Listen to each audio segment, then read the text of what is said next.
This video is on how to use the combinator I created, the Haas Widener.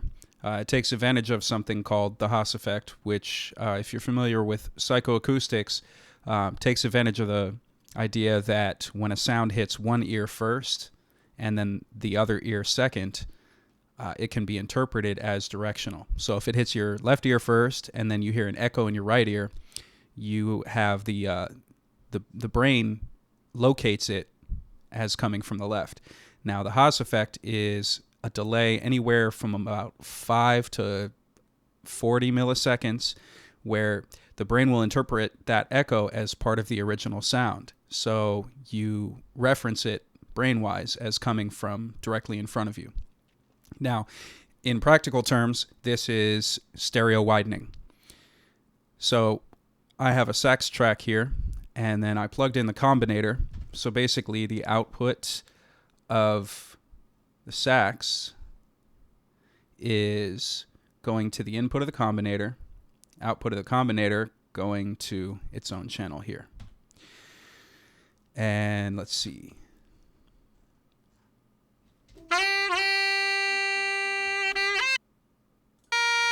So of course, we broke internal routing, so you just want to keep this unmuted. But we're only going to hear it. We're only going to hear the affected sax track. So let's see. Sax 108.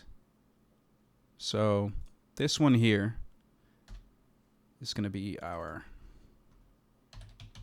Haas. So I'll demonstrate this for you. We have a mono sax track, panned center. I'll play it without using this at all. We'll just set this to bypass.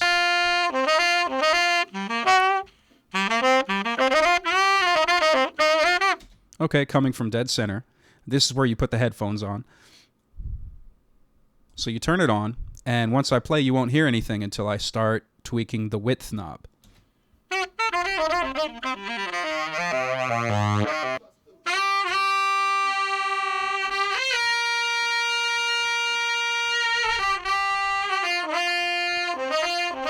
So as you can see, it feels like the image is getting wider. Now, this combinator contains other things to manipulate the stereo image, such as we have already dealt with the depth or the width here. There's also a depth knob, which increases the perceived depth of the sound, and that can be turned on by clicking the depth on knob, and then you adjust this here. So let's listen to it and adjust the depth.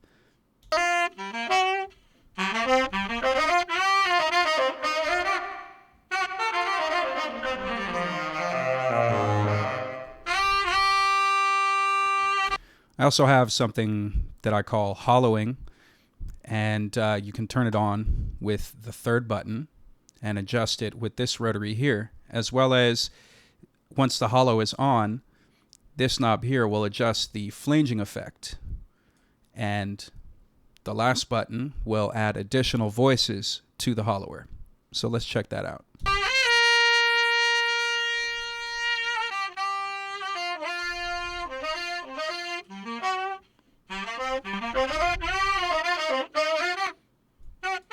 So it's kind of a simulated chorus effect with a flanger.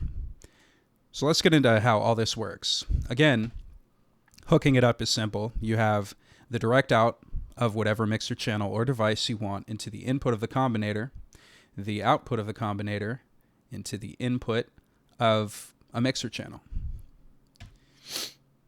Let's show programmer. Sorry, I have a bit of a cold today. So, I forgot to mention we have a boost knob, which kicks it up a little bit because once you use the hollower, it cuts down on the gain.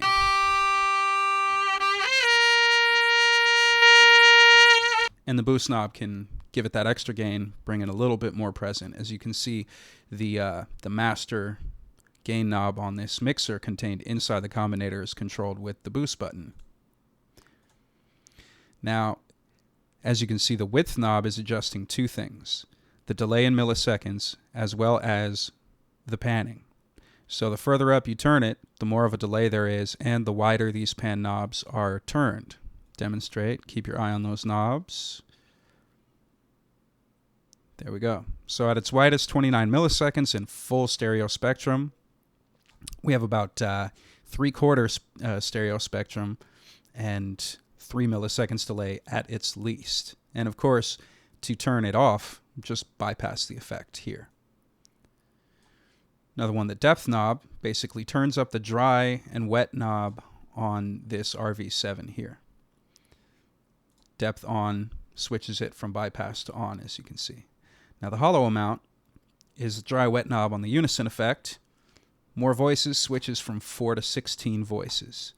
Hollow on changes it from bypass to on. And finally the flanger is the detune knob. So altogether it's a pretty simple combinator, but I've just gotten into this. So this is the best I could do with about a day of experimentation. The routing is not quite as simple as the last video I did, but it's already done for you. Basically all you have to do, let's start from scratch. We're going to delete this. Let's delete that. So if we create Combinator, and then all you have to do is load the patch.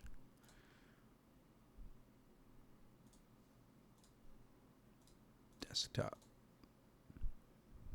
Where'd I put it? There we go. Haas Widener. Open. And then you're all done. And all that's left to do is take the output of whatever track you want, the sax in this case, and plug it in there.